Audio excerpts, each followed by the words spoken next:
It was my 30th birthday when Instagram showed me my family gifting my sister a surprise trip to Paris. My mother wrote, "She's the only one who makes us proud." I didn't argue. I smiled, signed into the bank account, and hit withdraw. Can you imagine turning 30, and the only birthday gift your family gives you is seeing your mother comment on your sister's Instagram? "She's the only one who makes us proud." Oh, and that lavish Paris trip your sister's on? Yeah, I was secretly funding it with money I thought was for my parents' emergencies. Have you ever felt so invisible, so utterly betrayed by the people who were supposed to love you most? Because that day, something inside me didn't just crack. It shattered. My name is Ashley.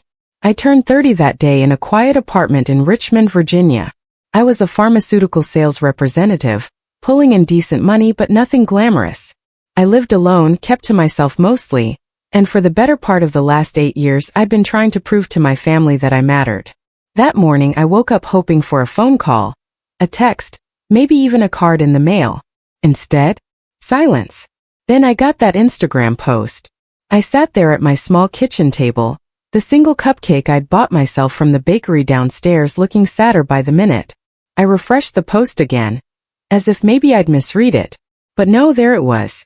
Brooke, 26 years old, beaming like she'd won the lottery. And my mom's comment, pinned right at the top where everyone could see it. The thing is, I wasn't surprised. Not really. This was how it had always been. Brooke was the golden child. The one who could do no wrong. The one who got all the attention, all the praise, all the support. And me? I was the backup plan. The one they tolerated but never celebrated. Growing up, Brooke got the best room in the house, the new clothes, the private tutoring when she struggled in school. I got hand-me-downs and a pat on the head when I brought home straight A's. When Brooke wanted to join the dance team in middle school, my parents paid for expensive lessons and costumes without blinking. When I asked to take photography classes in high school, my dad told me we couldn't afford it, and that I should focus on more practical things. So I worked at a grocery store after school to save up for a used camera instead. My parents never came to the small art show where my photos were displayed, but they attended every single one of Brooke's dance recitals, sitting in the front row with flowers. I called my mom that afternoon just to see if maybe she'd forgotten. The phone rang 4 times before she picked up. "Oh, Ashley." "Hi," she said, her voice distracted. "I'm at the airport with your sister. Can I call you back?" "It's my birthday, Mom." There was a pause. I could hear the bustle of the terminal in the background. Announcements echoing over the intercom. "Oh right. Happy birthday, honey. Listen, we're about to board. I'll call you later, okay?" She hung up before I could respond. I set the phone down and stared at the cupcake again.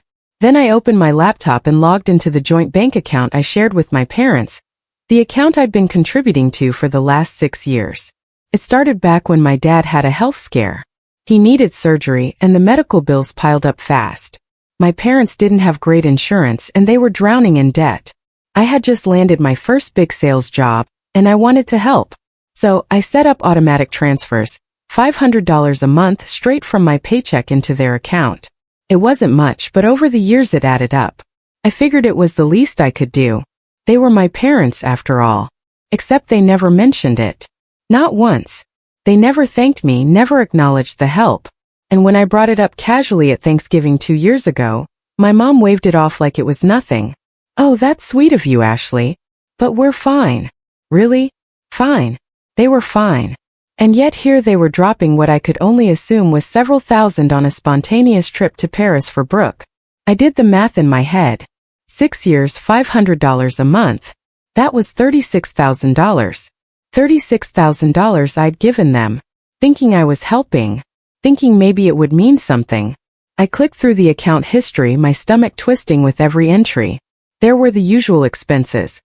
Groceries, utilities, car payments. But then I saw it. A charge for $4,000 labeled travel agency. Another for $1,500 labeled boutique shopping. And just last month, a $10,000 deposit into Brooke's personal account with the memo gift. They'd been using my money, not for bills, not for emergencies, for Brooke. I sat back in my chair, my hands shaking. I felt like an idiot.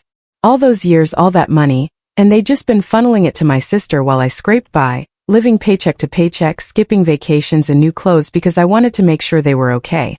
I thought about all the times I'd said no to weekend trips with coworkers because I couldn't afford them. The time I'd eaten ramen for 2 weeks straight because my car needed repairs, and I didn't want to dip into my emergency fund.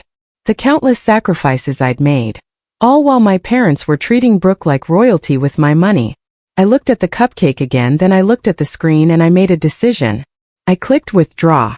It took me 3 days to move all the money. $36,000 transferred back into my personal account in increments small enough not to trigger any alerts. I told myself I wasn't stealing. It was my money. I'd earned it. I'd given it freely, sure, but they'd lied to me. They'd taken advantage of me. So I was taking it back. The guilt hit me in waves at first. I'd lie awake at night staring at the ceiling, wondering if I was being petty, wondering if maybe I was overreacting. But then I'd remember my mom's comment on that Instagram post. She's the only one who makes us proud. And the guilt would evaporate, replaced by something harder, something colder. I didn't tell anyone what I'd done. Not my friends, not my coworkers. I just kept going to work, kept living my life, kept pretending everything was normal. But inside I felt different. Lighter maybe, or maybe just angrier. Brooke called me from Paris on the 3rd day of her trip. I let it go to voicemail. She called again the next day and the day after that. Finally I answered. Ashley, oh my God, you have to see this city. It's incredible. Mom and Dad are being so generous. We went to the Louvre yesterday, and tonight we're having dinner at this amazing restaurant near the Eiffel Tower. Sounds nice, I said flatly. Are you okay? You sound weird. I'm fine. Just busy. Well, I wanted to thank you.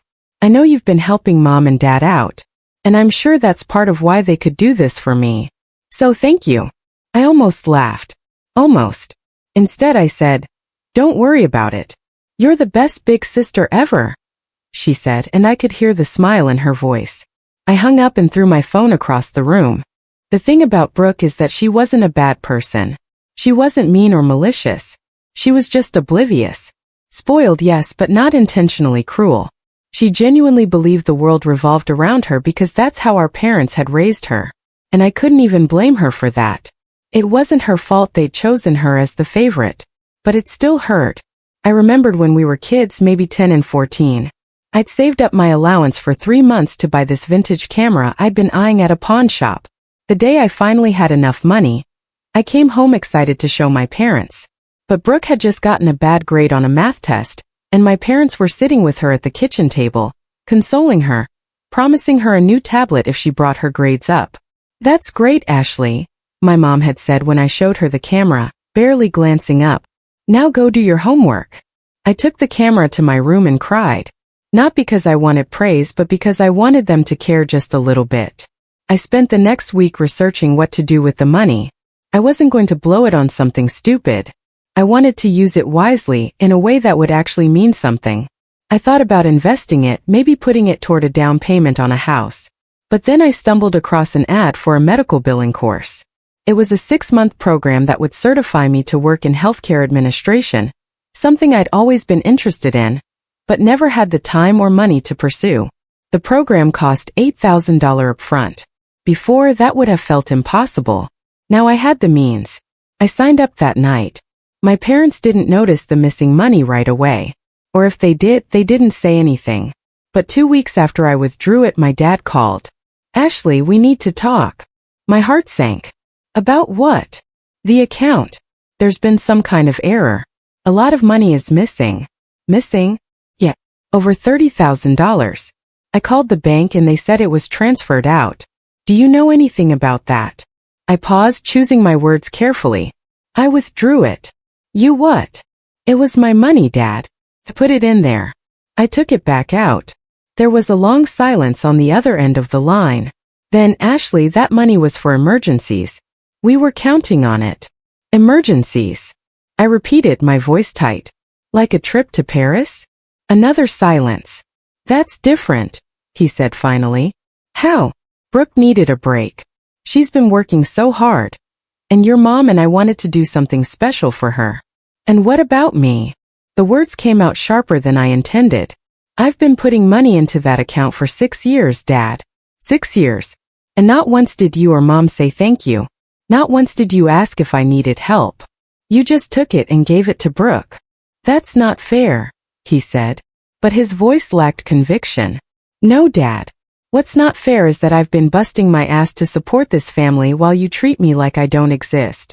So yeah, I took my money back. And I'm not sorry. I hung up before he could respond. My hands were shaking again. But this time it wasn't from guilt. It was from adrenaline. From finally standing up for myself. Felt good. Terrifying but good. I poured myself a glass of wine and sat on my couch, staring at nothing. Part of me expected to feel worse. Part of me thought the guilt would crush me. But instead I felt relief, like I finally cut a rope that had been strangling me for years.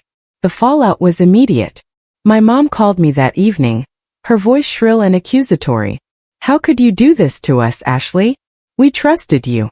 You trusted me? I shot back. You've been lying to me for years. We didn't lie. We just didn't think you'd make such a big deal out of it. A big deal, Mom? That was $36,000. $36,000 I gave you because I thought you needed it. And you spent it on Brooke. Brooke is going through a lot right now. She needed our support. And I didn't? My mom didn't answer that. Instead, she said, your father and I are very disappointed in you. I laughed bitterly. Of course you are, because I'm always the disappointment, aren't I? Brooke can do no wrong, but me? I'm just the screw-up who doesn't deserve anything. That's not true, is it? When's the last time you celebrated anything I did, Mom? When's the last time you even asked how I was doing? She was quiet for a long moment. Then, we'll talk about this when you've calmed down. And she hung up. I didn't cry. I wanted to, but the tears wouldn't come. Instead, I felt this hollow ache in my chest, like something had been ripped out of me. I'd always known my parents favored Brooke, but hearing my mom defend it so casually, that was what broke me. I threw myself into the medical billing course after that. It was a way to distract myself, to channel all the anger and hurt into something productive. The coursework was intense, but I loved it. For the first time in years, I felt like I was doing something for myself, not for anyone else, not to prove a point, not to earn approval, just for me. The classes were held twice a week in the evenings, and on weekends, I studied at a coffee shop near my apartment.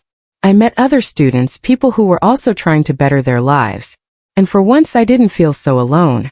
One woman, Patricia, was a single mom in her 40s who'd been laid off from her factory job and was retraining for something more stable.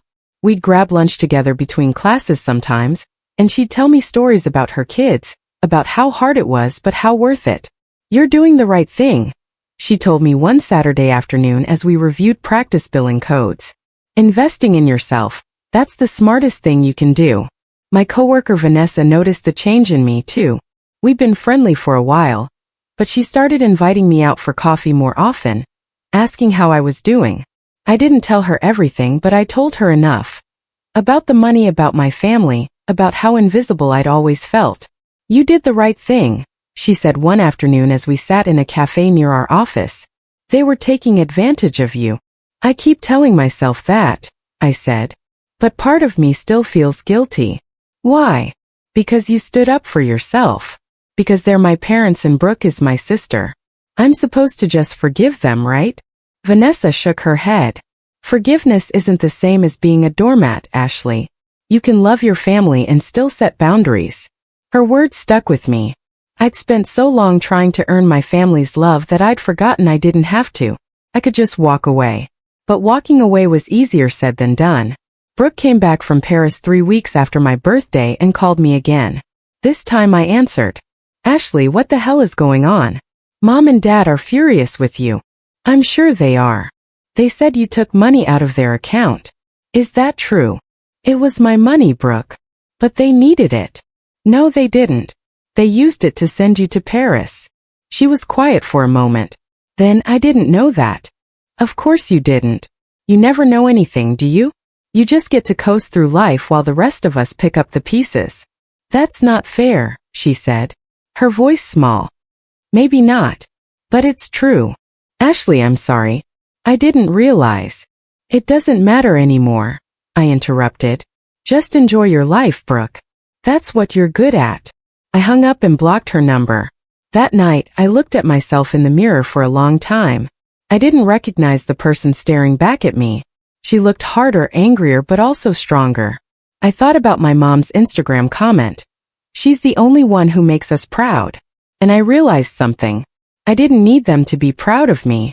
I just needed to be proud of myself. And for the first time in my life I scrolled through my photos from the past few years, pictures of me at work events, at dinners with friends, on solo trips I'd taken when I could scrape together enough money. In every single one I was smiling, but the smile never reached my eyes. I looked tired, defeated. I took a selfie right then, standing in my bathroom in sweatpants with messy hair. And I smiled a real smile because I'd finally done something for me.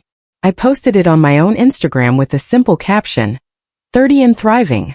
I didn't tag anyone. I didn't need to. This wasn't for them. It was for me. A month passed before my parents reached out again. I'd blocked Brooke's number, but my mom found another way to contact me, through email. The subject line read, "We need to talk about this situation." I almost deleted it without reading. Almost. But curiosity got the better of me, so I opened it. "Ashley, your father and I have been discussing your recent behavior, and we think you owe us an explanation. Taking that money was extremely selfish, especially when you knew we had plans. Brooke has been very upset by all of this, and frankly, so have we. We raised you better than this. We expect you to return the money immediately and apologize to your sister for ruining her trip experience. She's been crying every day since she found out what you did. Family is supposed to support each other, and you've let us all down. Please call us so we can resolve this like adults. Mom." I read it 3 times. Each time feeling my blood pressure rise a little higher. They expected me to apologize. They expected me to return the money. And somehow, in their twisted logic, I was the one who'd ruined Brooke's trip. A trip she'd already taken and enjoyed. A trip funded by my own hard-earned money. I typed out a response, my fingers flying across the keyboard. "Mom, I don't owe you anything. Not an explanation, not an apology, and certainly not that money. I gave it to you in good faith, believing you needed it for medical bills and essential expenses. Instead, you used it to spoil Brooke while treating me like I didn't exist. I'm done being your backup bank account. I'm done being invisible. Don't contact me again unless you're ready to have an honest conversation about how you've treated me for the last 30 years. Ashley." I hit send before I could second-guess myself. The medical billing course was going well. I'd completed 2 months of the program and was excelling in all my classes. Patricia and I had become genuine friends, studying together most weekends and sharing stories about our lives. She was the first person I told about the full extent of what had happened with my family.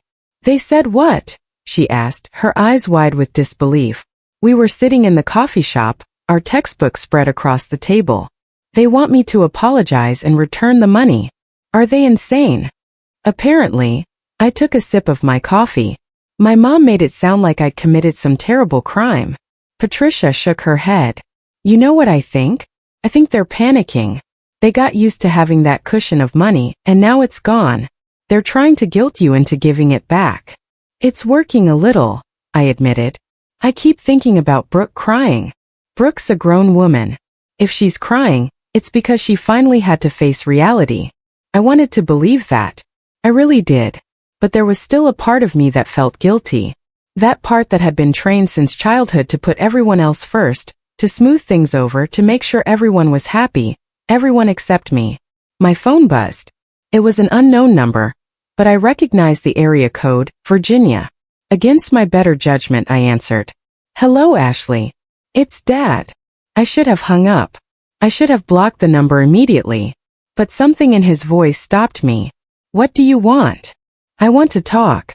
Really talk. Not argue, not fight, just talk." I hesitated. "I'm listening." "Your mom's email was out of line." I told her that. "But Ashley, you have to understand where we're coming from. That money. We had plans for it. Plans that didn't include me." He sighed. "It's not that simple." "Actually, Dad, it is. You took my money and gave it to Brooke. You let Mom post that comment on Instagram saying Brooke was the only one who made you proud. You forgot my birthday. It really is that simple." "We didn't forget your birthday. Your mom was just distracted with getting Brooke to the airport." "That's worse, Dad. That's so much worse. You chose to prioritize Brooke over me again. Like you always do. Brooke needs more support. She's not as stable as you are. There it was. The excuse I'd heard 1,000 times growing up. Brooke needs more. Brooke's struggling. Brooke deserves special treatment. And me? I was just supposed to be stable, solid, the one who never needed anything. I'm not doing this anymore, I said quietly. I'm not going to keep setting myself on fire to keep everyone else warm. Ashley, no. Dad. I'm done. I took my money back, and I'm using it to better my life. If you can't be happy for me, then we don't have anything else to talk about. I hung up and immediately blocked the number. My hands were shaking, but I felt a strange sense of calm wash over me. Every time I stood up to them, it got a little easier. The guilt was still there, but it was quieter now, easier to ignore. Vanessa noticed my mood at work and pulled me aside during our lunch break. You okay? You seem tense. My dad called. Oh no, what happened? I told her about the conversation, about his excuse that Brooke needed more support, about how I'd finally had enough. Vanessa listened without interrupting, then said, You know what I think? I think you're grieving. Grieving? Yeah. You're grieving the family you thought you had or the family you wanted to have. And that's okay. It's normal. But you can't let that grief pull you back into their dysfunction. She was right. I was grieving. I was mourning the relationship I'd never have with my parents, the sisterhood Brooke and I would never share. But more than that, I was grieving the version of myself who'd spent so many years trying to earn love that should have been freely given. That weekend, I was studying at the coffee shop when my phone buzzed with a text from another unknown number. This time it was Brooke. Ashley, please talk to me. I got a new phone. I didn't know about the money. I didn't know they were using yours. I'm so sorry. Can we please talk? I stared at the message for a long time. Part of me wanted to respond, to hear what she had to say. But another part of me, the stronger part, knew it wouldn't change anything. I typed back, Brooke, I need space. I'm not ready to talk yet. Maybe someday, but not now. She responded immediately. I understand. I'm here when you're ready. I love you. I didn't reply. 3 months into my medical billing course, something unexpected happened. My instructor, a woman named Diane, who'd worked in healthcare administration for 20 years, pulled me aside after class. Ashley, I wanted to talk to you about your work. You're one of the top students in the program. Thank you, I said, surprised. I'm serious. Your attention to detail is exceptional and you have a real knack for this. Have you thought about what you want to do after you finish the program? I was hoping to find a position at a hospital or clinic, something stable. Diane smiled. I have a friend who works at Virginia Commonwealth University Health System. They're looking for someone to join their billing department. It's a senior position and the pay is excellent. I'd like to recommend you. My heart skipped. Really? Really? I'll send you the details. You'd have to interview, of course, but I think you'd be perfect for it. I walked out of class that day feeling lighter than I had in months. This was it. This was the opportunity I'd been working toward. And I'd done it all on my own, without my family's support or approval. When I got home, I found an envelope slipped under my door. No return address, but I recognized the handwriting immediately. My mom's. I opened it with shaking hands. Inside was a birthday card 3 months late, and a check for $500. The card read, We're sorry we missed your birthday. We hope this makes up for it. Love, Mom and Dad. $500. A fraction of what I'd given them over the years, and they thought this would fix things. I tore up the check and threw it in the trash. The interview at Virginia Commonwealth University Health System was scheduled for the following Tuesday. I spent the entire weekend preparing, reviewing my coursework, practicing answers to common interview questions. Vanessa helped me pick out a professional outfit, a navy blazer and slacks that made me look capable and confident.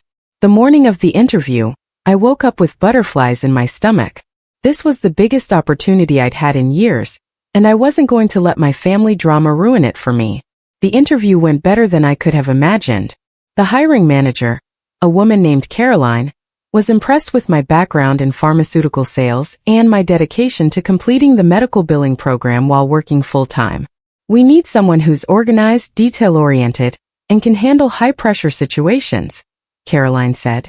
From what Diane told me and what I'm seeing here, you fit that description perfectly. Thank you. I'm really excited about this opportunity. The position comes with full benefits and the starting salary is $75,000 a year. Does that work for you? I nearly fell out of my chair. $75,000. That was almost double what I was making in pharmaceutical sales.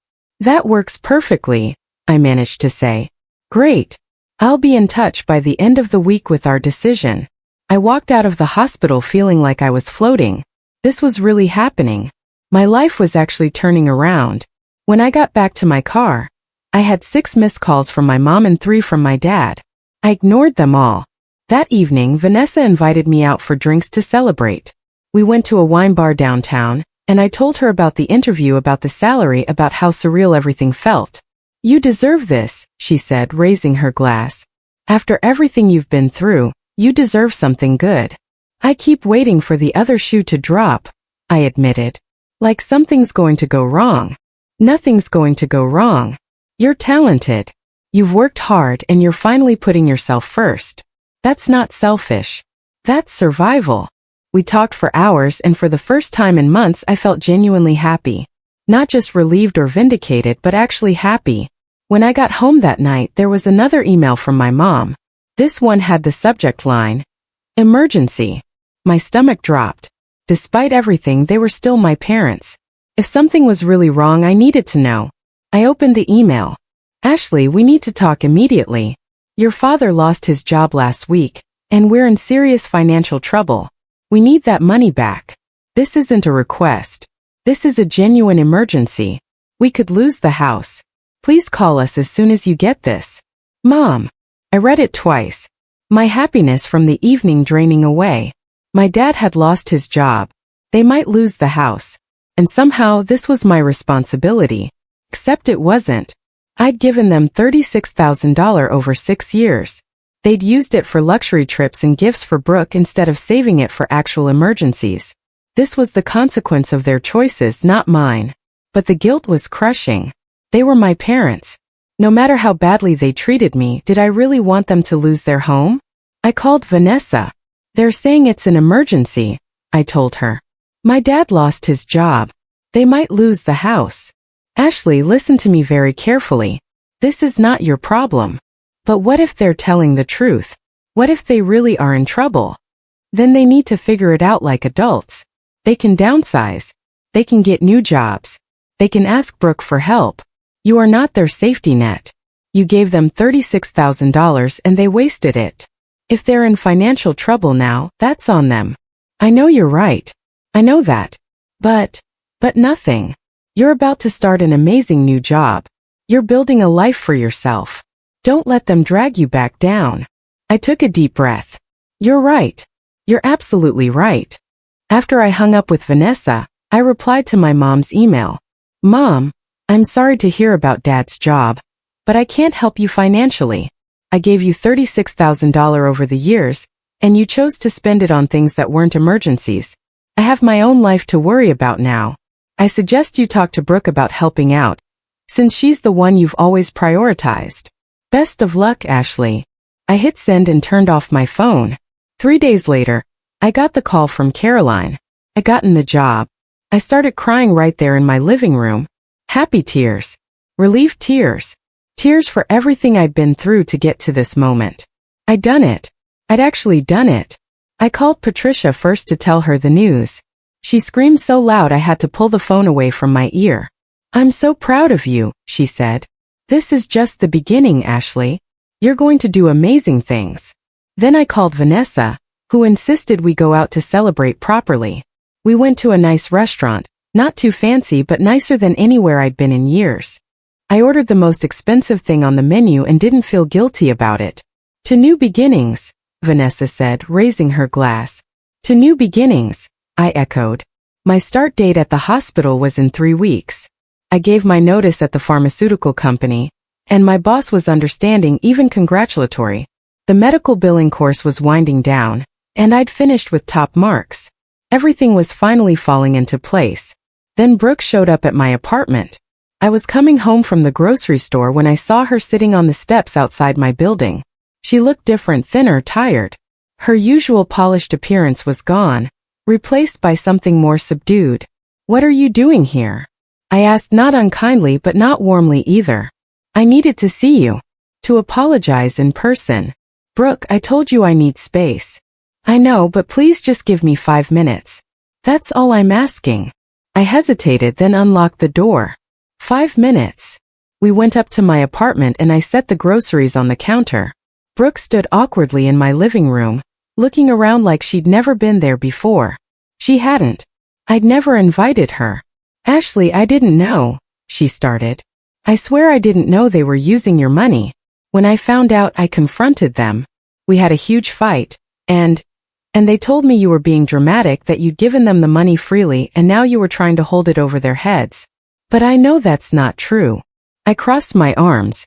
So what do you want? Absolution. No, I want you to know that I'm sorry. I'm sorry for being oblivious, for taking everything for granted, for not realizing how badly they were treating you. You're my sister, and I should have noticed. Her voice cracked on the last word, and I saw tears forming in her eyes.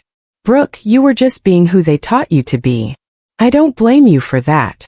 But I should have been better. I should have paid attention. I should have stood up for you. Yeah, you should have. I told them I'm not taking any more money from them until they apologize to you. And I meant it. That surprised me. You did. I did. And they're furious with me now, too. Apparently, I'm being ungrateful. Despite everything, I felt a small flicker of sympathy for her. Welcome to my world. I don't know how you dealt with this for so long. I didn't have a choice. Brooke wiped her eyes. I'm moving out of their house. I got my own apartment and I'm going back to school to finish my degree. I'm not going to be their perfect little princess anymore. Good for you, I said, and I meant it. Do you think we could ever be real sisters? Not just by blood, but actually be there for each other. I thought about it. Maybe someday. But it's going to take time, Brooke. A lot of time. I understand. I'll wait as long as it takes. After she left, I sat on my couch and thought about what she'd said. She was trying. She was actually trying. It didn't erase the past, but it was something. My phone buzzed with another email from my mom. I almost didn't open it, but something made me click. Ashley, I don't know what you said to Brooke, but she's refusing to help us. You've turned her against us. You're tearing this family apart. I hope you're happy. Mom. I deleted the email without responding. I was happy, and that was what terrified them the most. The next 2 weeks passed in a blur.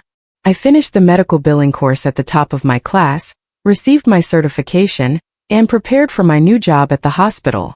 Patricia threw me a small celebration at her house, inviting a few of our classmates. It was simple, just pizza and cake, but it felt more genuine than any family gathering I'd ever attended. Speech. Someone called out and everyone laughed. I stood up, feeling awkward but grateful. I just want to say thank you. 6 months ago, I was in a really dark place. I felt invisible and unappreciated. But this course and all of you helped me remember that I'm worth something. So, thank you for being there for me. Everyone clapped and Patricia pulled me into a hug.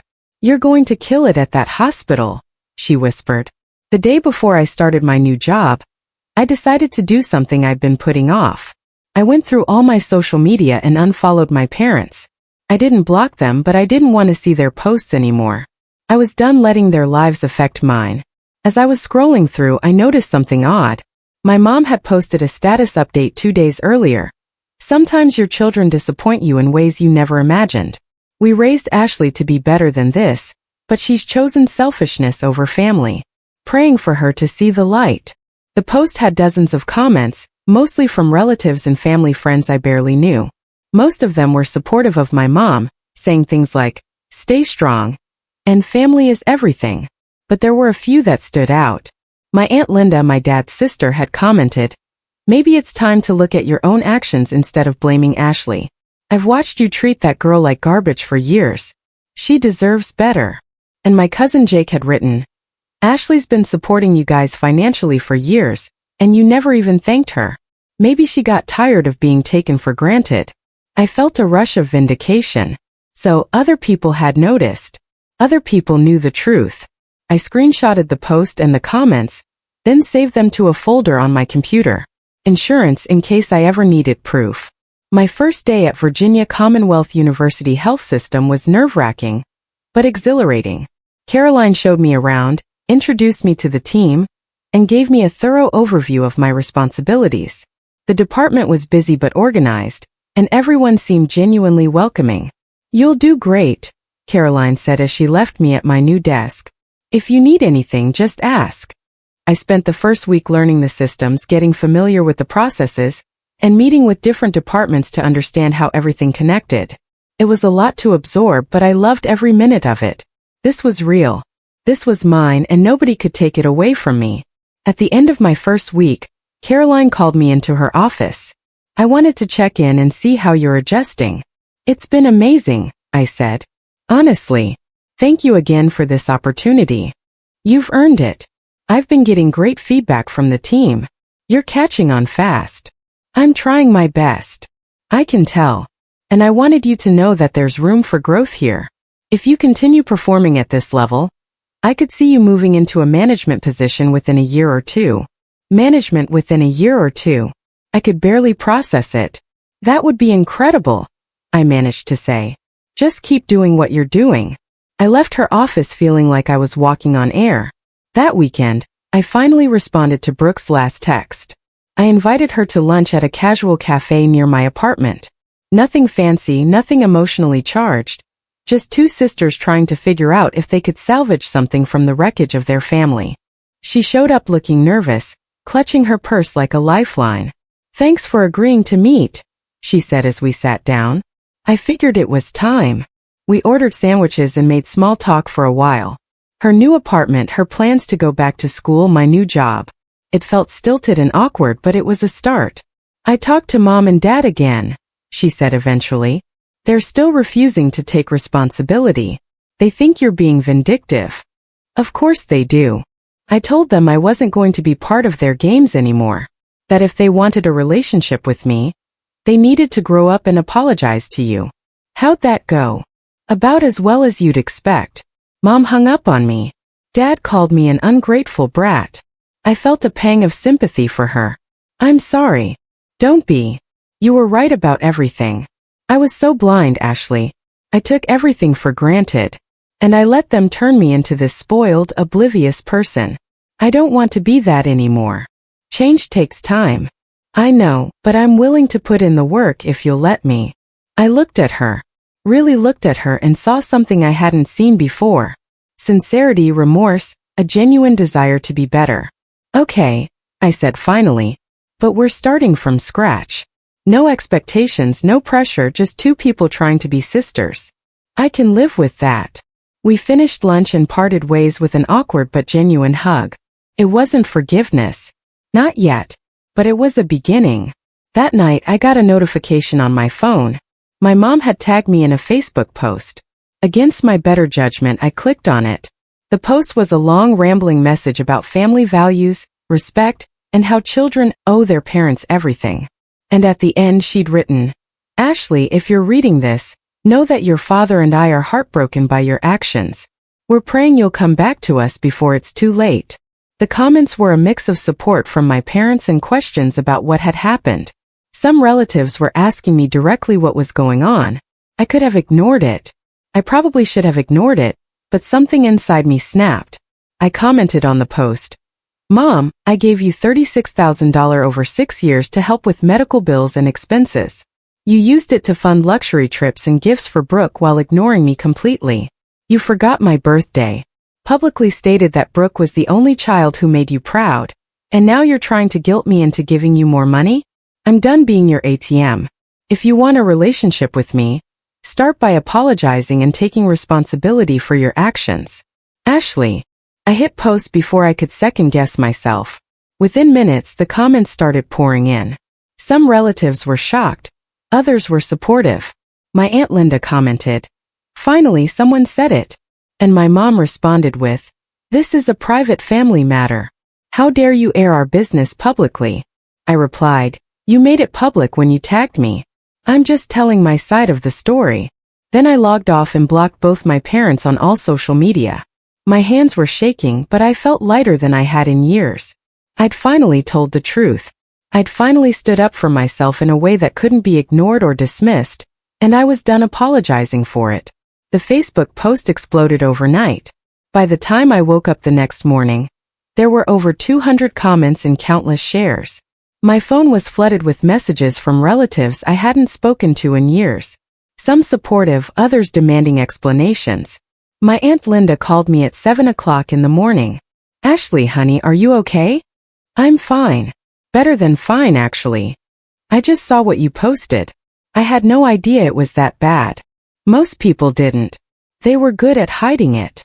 "Well, the truth is out now. Your Uncle Tom and I have been talking, and we want you to know we're on your side. What your parents did was inexcusable." "Thank you. That means a lot.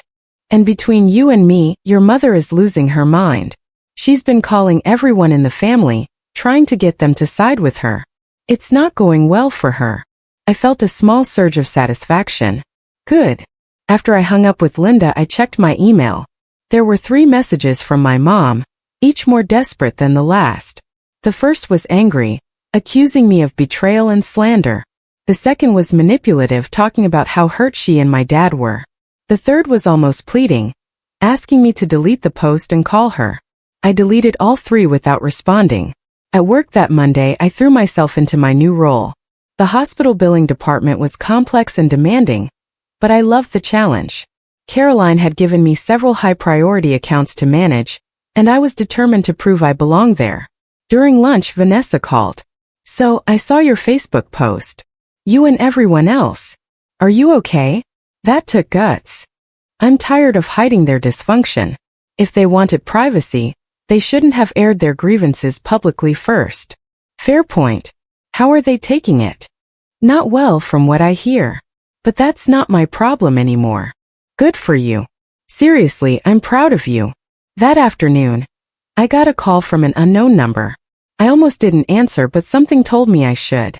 "Hello, Ashley. It's your dad." I tensed. "How did you get this number?" "I asked your cousin Jake." "Please don't hang up." I said nothing, waiting. "Your mother is beside herself. That Facebook post. You've humiliated us in front of the entire family. You humiliated yourselves." I just told the truth.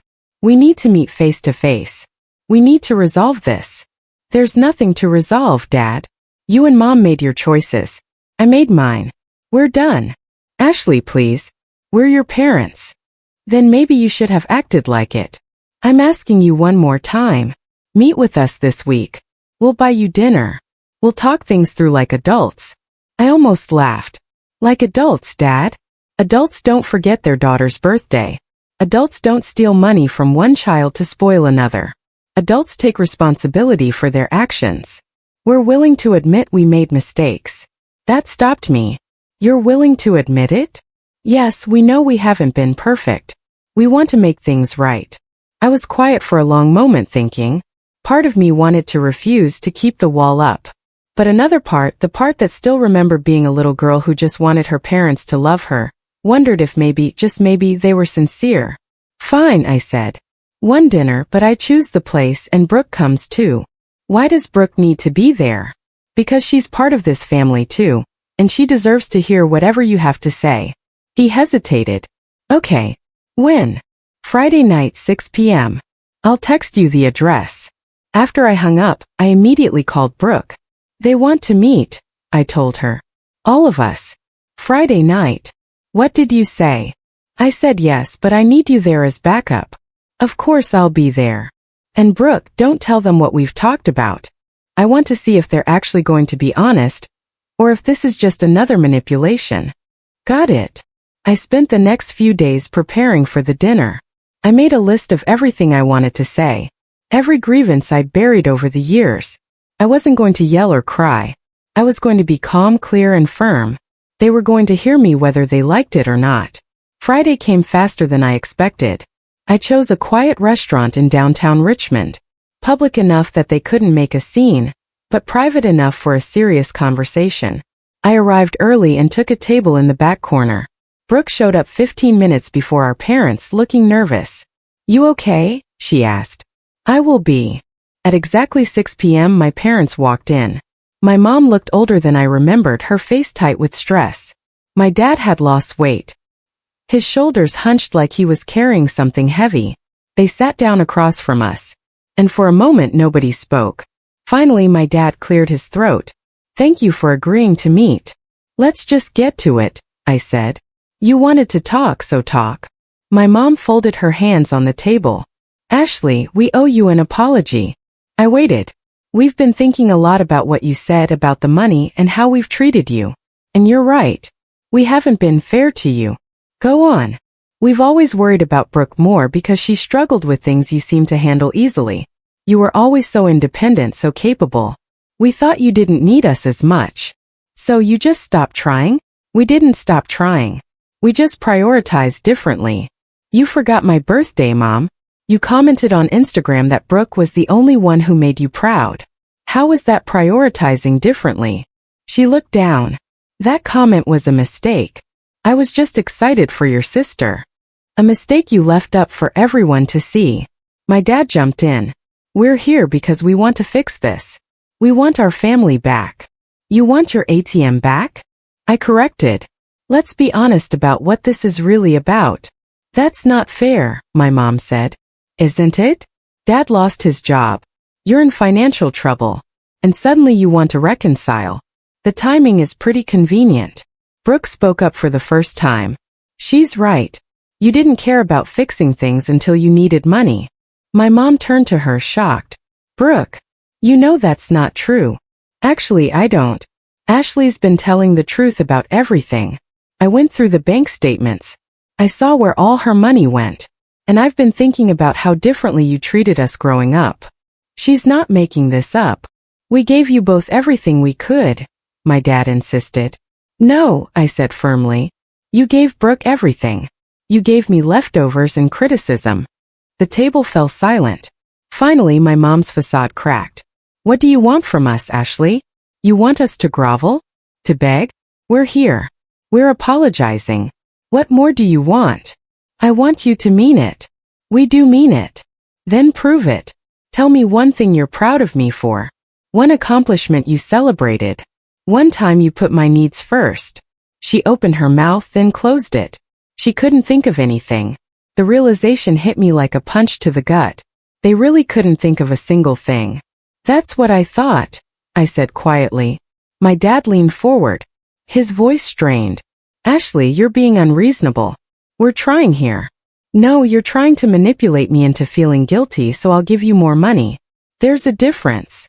"That's not what this is about," my mom protested. "Then what is it about?" "Because from where I'm sitting, this looks like a last-ditch effort to get back into my good graces so you can use me again." Brooke reached over and squeezed my hand under the table. The gesture gave me strength. "Let me make something very clear," I continued. "I'm not giving you any more money. Not now. Not ever. I spent 6 years supporting you and you used me. That's done." My mom's eyes filled with tears. "We're going to lose the house, Ashley. Is that what you want? To see your parents homeless? You're not going to be homeless. You have options. You can downsize. You can get jobs. You can ask Brooke for help since she's apparently the only daughter you care about." "I already told them no," Brooke said quietly. "I'm not enabling this anymore either." My parents looked at her with matching expressions of betrayal. "You too?" my dad asked. "We raised you better than this." "No, you raised me to be selfish and entitled. Ashley's helping me see that." My mom pushed back from the table, her voice rising. "This is ridiculous. We've apologized. We've admitted we made mistakes. What more do you want? I want you to understand why what you did was wrong. I want you to acknowledge that you hurt me. Not just say sorry because you think it's what I want to hear." "Fine. You want specifics? We're sorry we forgot your birthday. We're sorry we didn't celebrate your achievements. We're sorry we used your money. Is that what you wanted to hear? Say it like you mean it." My mom's face hardened. "I've said all I'm going to say. If that's not good enough for you, then I guess we're done here." She stood up, grabbing her purse. My dad looked between us, conflicted. "Are you coming?" she asked him. He stood slowly. "Ashley, I hope you reconsider. Family is important. Family is important." I agreed. That's why I'm not letting you abuse me anymore.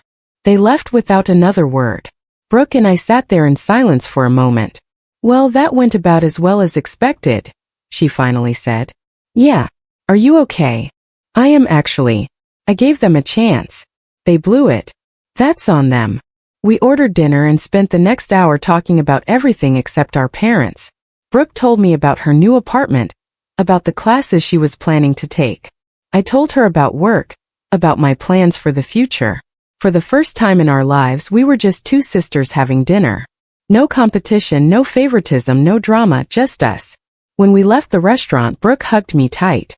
Thank you for giving me another chance, she said. Thank you for showing up. Over the next few weeks, things settled into a new normal. I excelled at my job, impressing Caroline and the rest of the team with my work ethic and attention to detail. The hospital environment suited me, and I found genuine satisfaction in knowing my work helped people, even if indirectly. My parents tried reaching out a few more times. Emails, voicemails, even a letter sent to my apartment. Each message was the same. Apologetic on the surface but manipulative underneath, always circling back to their financial problems and how I could help. I ignored them all. The family drama on Facebook eventually died down, but not before several relatives reached out privately to tell me they suspected something was wrong for years. My Aunt Linda became a regular presence in my life, inviting me to family dinners and holidays. She'd always been kind to me, but now she was actively supportive, going out of her way to include me. Your mother is furious with me, she told me one Sunday afternoon over coffee. She thinks I'm turning the family against her. Are you? Nope. She did that all by herself. I'm just refusing to pretend everything is fine. 3 months after the disastrous dinner, Caroline called me into her office again. I have some news, she said, smiling. We're creating a new position, Assistant Director of Medical Billing. I'd like to offer it to you. My jaw dropped. Already? You've proven yourself, Ashley. You're organized, efficient, and the team respects you. The position comes with a significant raise and more responsibilities. What do you say? Yes. Absolutely. Yes. Great. We'll make it official next week. I left her office in a daze. Assistant Director. 6 months ago, I'd been crying over a birthday cupcake, feeling worthless and invisible. Now, I was being promoted to a leadership position at a major hospital. I called Vanessa immediately to tell her the news. Are you kidding me? That's amazing. I can't believe it's happening. I can. You've worked incredibly hard. You deserve this. That weekend, Patricia threw me an impromptu celebration at her house. It was small, just her kids, Vanessa and Brooke. But it meant everything to me. These people had seen me at my lowest and supported me as I rebuilt my life. To Ashley, Patricia said, raising her glass of soda. The strongest person I know. Everyone echoed the toast, and I felt tears prick my eyes. Thank you, I said. All of you, for believing in me when I didn't believe in myself. Later that night, as I was driving home, my phone rang. It was my dad.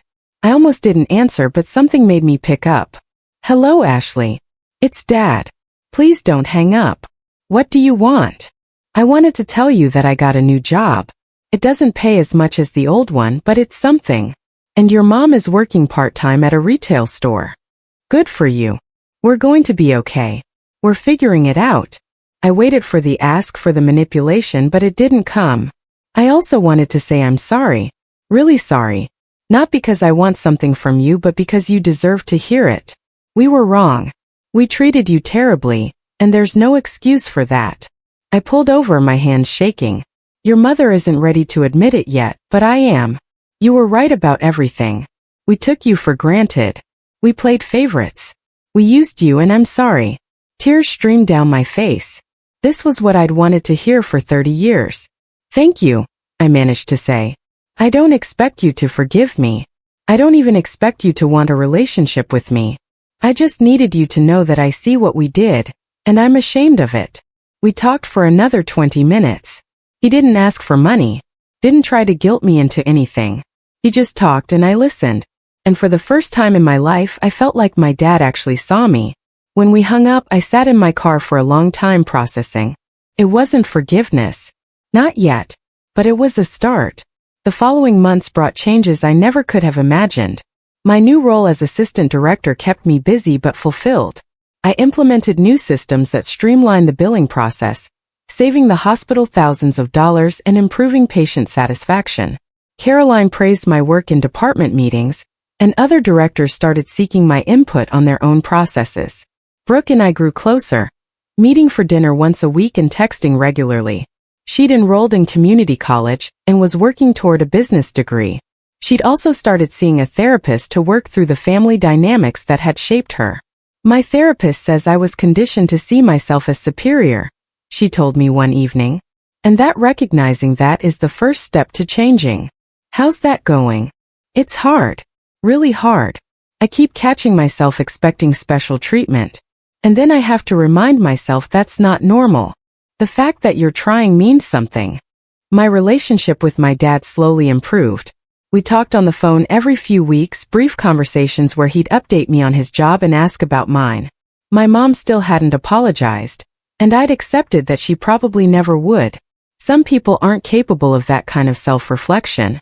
6 months into my new position, I attended a healthcare administration conference in Washington, where I networked with professionals from across the country. During a session on billing innovations, I met a woman named Grace who ran a consulting firm that helped hospitals optimize their billing departments. "You have some really interesting ideas," she said after my presentation. "Have you ever thought about consulting?" "Not really. I'm happy where I am." "Well, if you ever change your mind, here's my card. We're always looking for talented people." I pocketed the card, not thinking much of it at the time. That Christmas, I spent the holiday with Aunt Linda's family. It was the first Christmas in years where I felt genuinely welcomed and valued. Brooke came too, and we exchanged gifts and laughed and ate too much food. My parents called on Christmas morning. My dad wished me a Merry Christmas, and I could hear my mom in the background, though she didn't get on the phone. "How's your day going?" he asked. "It's good. Really good. I'm glad. You deserve it." After we hung up, I didn't feel sad or angry. I just felt at peace. The new year brought more opportunities. Caroline approached me about pursuing a master's degree in healthcare administration. With the hospital willing to pay for most of it, I enrolled in an online program, excited about the chance to further my education. Vanessa got engaged to her long-term boyfriend, and she asked me to be a bridesmaid. Patricia's daughter graduated from high school and decided to pursue nursing, inspired by the stories her mom and I had shared about healthcare work. My life was full in ways I never thought possible. One Saturday afternoon in March, I was cleaning my apartment when I found the old birthday card my parents had sent, the one with the $500 check I'd torn up. I'd kept the pieces in a drawer, though I wasn't sure why. I looked at them for a long moment, then threw them in the trash. I didn't need their money. I didn't need their approval. I had built a life I was proud of, surrounded by people who actually valued me. That evening, I got a message from Brooke. "Just wanted to say, I'm proud of you for everything." I smiled and typed back, "Proud of you too." A few days later, my mom finally broke her silence. She sent an email with no subject line. "Ashley, I've been doing a lot of thinking. Your father tells me you're doing well, and I'm glad. I'm not good at apologies, and I don't know if I ever will be, but I want you to know that I do see you now. I see what we did, how we hurt you. I don't expect you to forgive me. I just wanted you to know that I'm trying to be better. Maybe one day we can talk." Mom. It wasn't the groveling apology I'd once fantasized about. It wasn't even a particularly good apology, but it was something. I wrote back, "Thank you for saying that. I'm not ready to have a relationship yet, but maybe someday. I hope you and Dad are doing okay." She responded, "We are, and I hope you are too." That was enough for now. As spring turned to summer, my life continued to flourish. The hospital promoted me again, this time to Director of Revenue Operations, overseeing multiple departments. My salary had nearly tripled from what I'd been making in pharmaceutical sales, and I'd started looking at houses to buy. My parents struggled for a while after my dad's job loss, eventually selling their large house and moving into a smaller condo. They both worked now, living within their means for the first time in years. According to Brooke, they talked about me sometimes, expressing regret for how they treated me, though my mom still struggled to say it directly to me. Brooke graduated from community college with honors and transferred to a 4-year university. She'd found her own path, independent of our parents' expectations, and I was genuinely proud of her. The family members who'd sided with my parents quietly reached out over time, some apologizing, others just trying to rebuild bridges. I was selective about who I let back in, choosing relationships that felt authentic rather than obligatory. Aunt Linda remained a constant presence, and through her I connected with other relatives who'd always been kind but distant. I discovered cousins who'd had similar experiences with family favoritism, and we bonded over shared stories. 1 year after that fateful birthday, I celebrated turning 31 with a party at my new townhouse. Vanessa, Patricia, Brooke, Aunt Linda, and several colleagues from the hospital came. We ate good food, drank wine, and I felt genuinely celebrated for the first time in my life. As everyone sang happy birthday, I looked around at these people who'd become my chosen family, and I felt overwhelmed with gratitude, not for the struggle I'd endured, but for the strength I'd found within myself to fight back. My parents never regained their financial stability to the level they'd enjoyed before. My dad's new job paid considerably less, and my mom's retail position was part-time with no benefits. They lived modestly, something they'd never had to do when they had access to my money. The lavish trips and expensive gifts for Brooke became impossible. And according to my sister, they'd had to learn to budget for the first time in decades.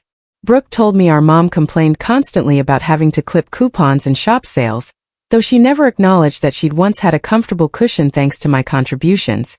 My dad seemed to have genuinely changed, accepting responsibility for their situation. But my mom continued to make subtle comments to relatives about how difficult things were, always with an undertone suggesting I could have prevented their struggles if I'd just been less selfish. The extended family, however, saw through the manipulation now, and most had stopped enabling her narrative. Looking back at everything that happened, I realized that withdrawing that money wasn't revenge. It was self-preservation. I'd spent so many years trying to earn love that should have been freely given, trying to prove my worth to people who'd already decided I wasn't enough.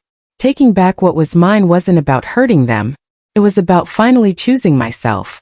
And in doing so, I discovered something more valuable than any amount of money could buy.